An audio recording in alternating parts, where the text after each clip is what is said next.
Okay, so hello everyone, Tiger here.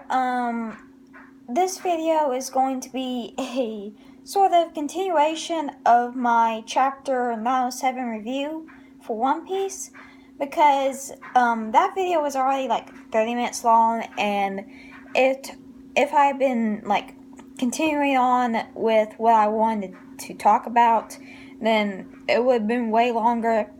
And I don't have enough storage for that in my phone.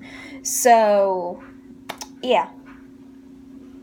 So there's like three major parts of the chapter that I want to talk about. The first part is actually when all the vice admirals were talking at the Red Port. So at first, and also like when I was reading or reviewing the chapter for y'all, that was like the third time I read it.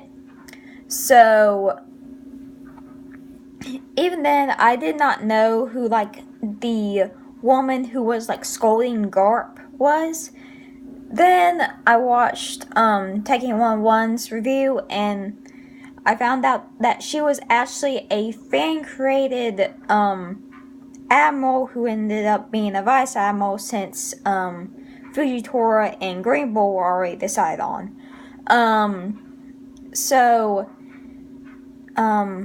Momosagi, I think, is her vice admiral, I guess, name, and it means pink rabbit. The other new admiral that we got to see was actually Brown Pig. He was the second fan created admiral turned vice admiral. And forgive me, I cannot say his actual name. I will butcher that. So, I think it was Choton is his, like, alias for his vice admiral status. So, yeah, figured out who those guys were. So, while all the vice admirals were talking about like Kaido and Big Mom, and then they cut to I think it was Hina that brought up like, Garp, you got your status as like the hero of the Marines from the Rocks pirates. And Garp's like, oh, you know about that? I figured that you're too young. So like they went straight from Big Mom and Kaido to these Rocks pirates, or Locks pirates, whichever one it is. I'm just gonna say Rocks. So, I mean, I was so confused during like the review, even with that being my third time reading it, and I'm just going, wait, what? So finally I think that they just went from talking about Kyle and Big Mom to talking about the Rock Pirates. I don't really know why. A lot of people are thinking that Big Mom and Kaido were once on that crew. I personally don't think that, because we saw Big Mom in her flashback as still like a child. Like, who knows how old she was? Like 10, I think? It was something around there, and she was actually a lone pirate from what we saw. I mean, of course, she was with Streusen, but we never saw her with like any other pirates around her. So, unless Streusen was like a part of the Rock Pirates, and that's how, I don't really know how she's connected to the Rock Pirates. And I have no clue about Kaido. I really don't. I mean, really, I cannot see him under anybody, to be honest. But I guess there's always that possibility, maybe. So yeah, when they were talking about the Rocks Pirates, I was just so confused, because I was going like, okay, we just got finished talking about Big Mom and Kaido, like, the last panel. And then we get this random stuff. So, yeah. That's basically my view on the Rocks Pirates. And also kind of interested to see why Garp was smirking when he said, "Oh yeah, if they come back, we're in serious trouble because there is no way we're gonna defeat them a second time." And he was smirking when he said that, and I don't know who said it, but one of the vice admirals was going like, "Wait, why are you smirking when you were saying that?" So, who knows, he might have, like, we know that him and Roger, yeah, they were, like, enemies, but they still respect each other, at least enough to where Roger could ask Garp to take care of Ace, and he knew that Garp would do it. And also, I think, during the flashback for, like, Ace and Luffy and Sabo in their childhood, Garp even said, like, yeah, Roger was a pirate, but I still respected him. So it might be a little bit something there where the Rock's pirates, they're obviously pirates, but Garp still, like, maybe respected the captain, respected the crew. Like, they were good adversaries or something, or good rivals maybe, I don't know. So really interested to see where that's going to go. If Big Mom and Kaido are connected to the Rock Pirates somehow, or if we just somehow went from talking about something completely different to something else, with very little, leeway between them. So, the second thing I want to talk about is the empty throne.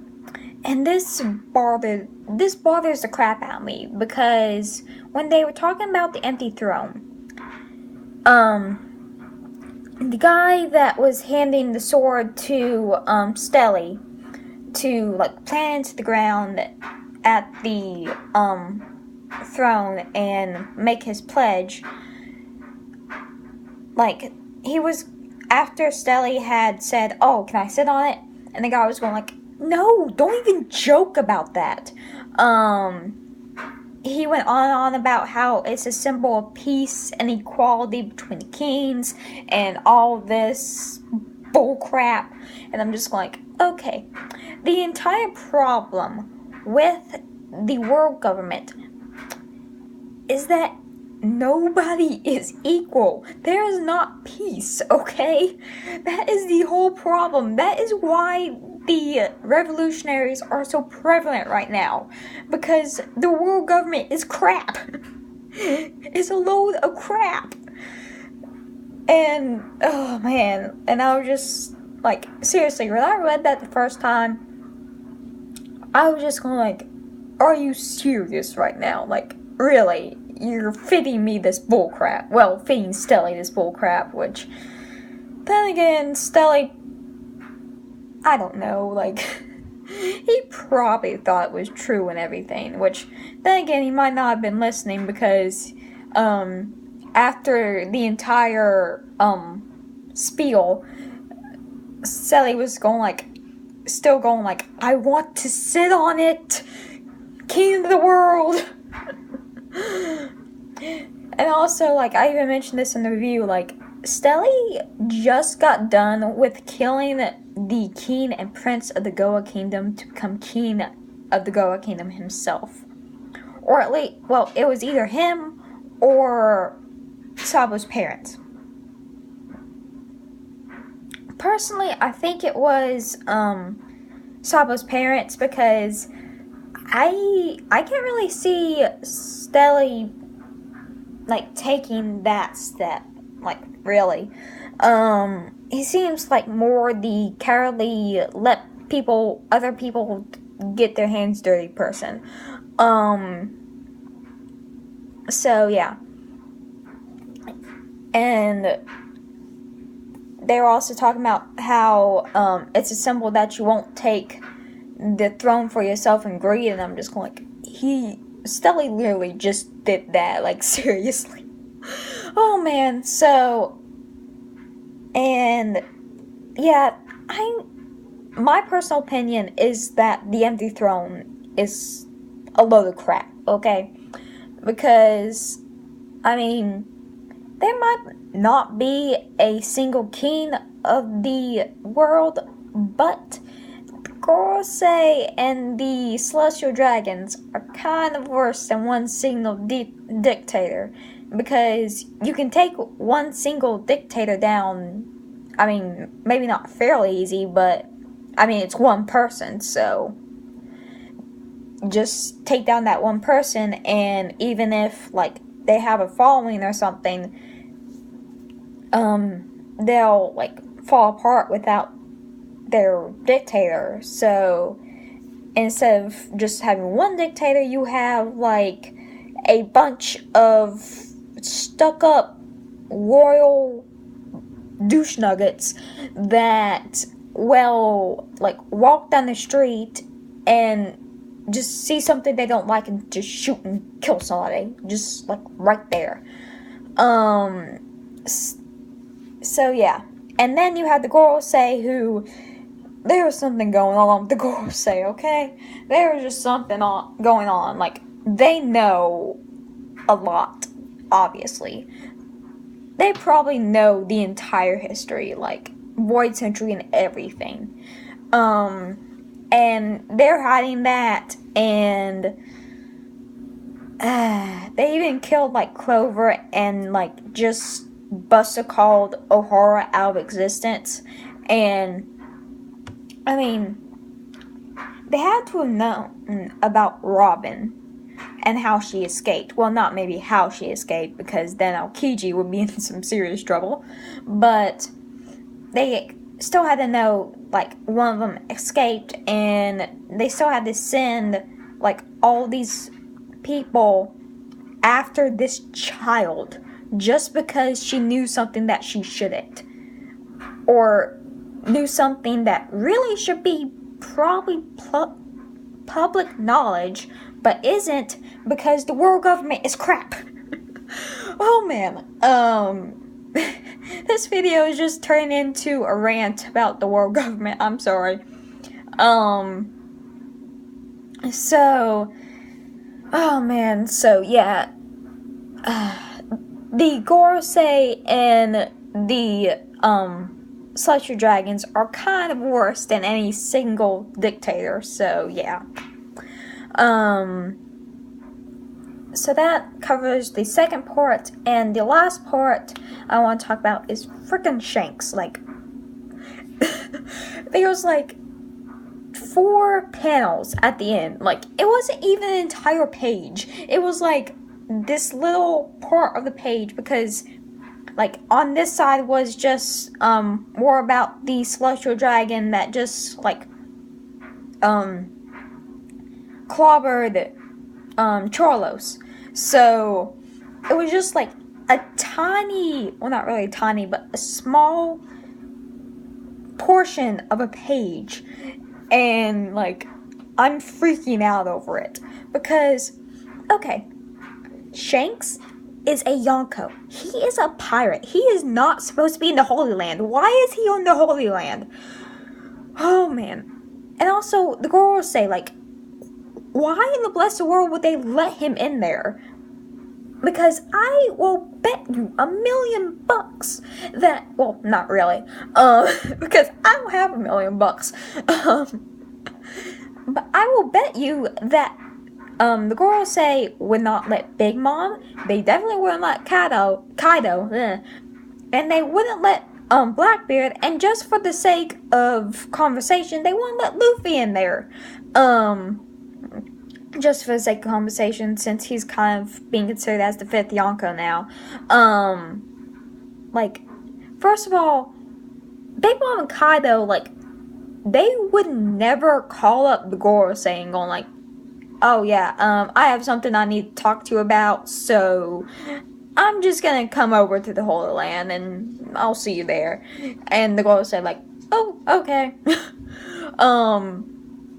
And also, like, they say, wait, we're having revelry right now. Like, we can't be dealing with you, but since you are who you are, we're gonna let this slide.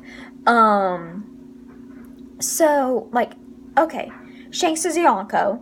He was a part of Roger's crew.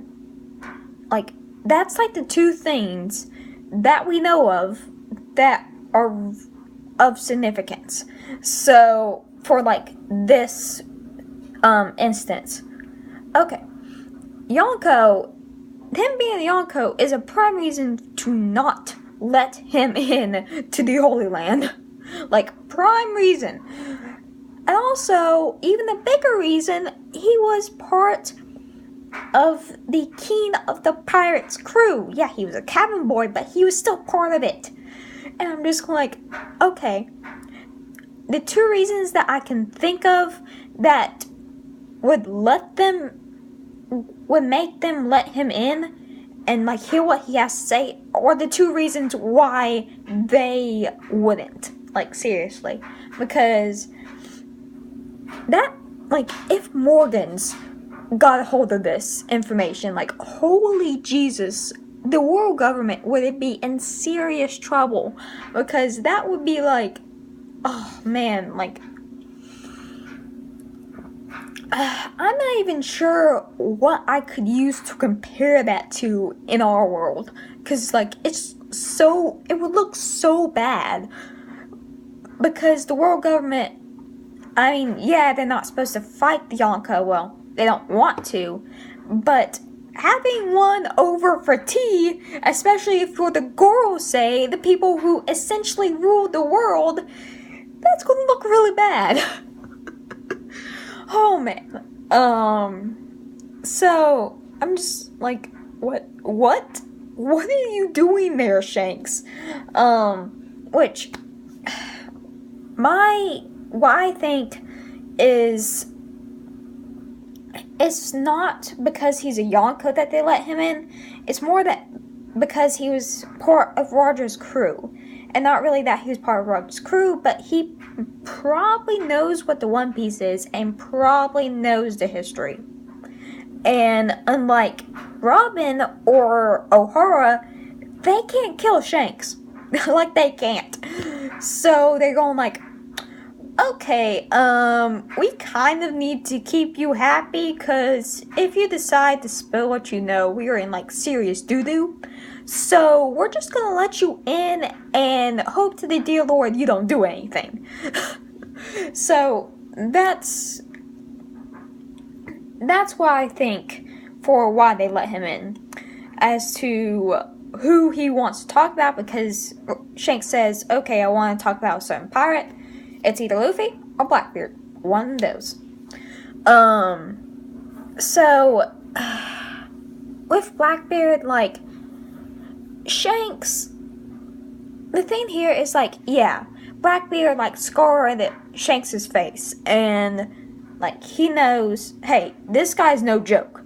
Even before he ate the devil fruit, apparently, he was no joke. So, probably shouldn't let him go and do whatever he wants, because he wants to bring down the world government, and he won't go about it like the revolutionaries. Like, the revolutionaries are all about getting the people to do it. If Blackbeard gets what he wants, he's just gonna charge into Marijois and kill everybody. Like, that's literally what he's going to do. Like, he's not going to pay attention to the people. He is even probably going to be worse than the Gorosei. And worse than the Tenryubito. Like, seriously, it's going to be bad. So, he's just going like, okay, one, I want this guy to pay for what he did. And two, if he gets into Marijois and he, like, starts killing everyone, you're dead. Like, seriously, you are dead. Like, the Tenryubito are dead, the Gorosei's dead, everybody's dead. So, you might want to pay attention to this guy and stop him now before he gets too powerful to stop. So, or, I mean, he could be talking about Luffy. I mean, maybe going like, okay, by the way, I'm allied with Luffy, deal with it. I mean, I don't really see that, honestly, and honestly, I am seriously hoping that we get, like, we pick up where we left off this week, for the next chapter, because please, Oda, do not leave us hanging here, please. Like, seriously, that would be even worse than the cliffhanger we got for chapter 906. Like, seriously, with that massive hat in that freezer place with that mysterious cloaked or silhouetted figure. Like, that would be worse. So, yeah, that's basically all I have to say about that. Taizai should be coming out tomorrow, unless something happens that I'm not aware of. So thank y'all for watching, and I'll probably see you tomorrow.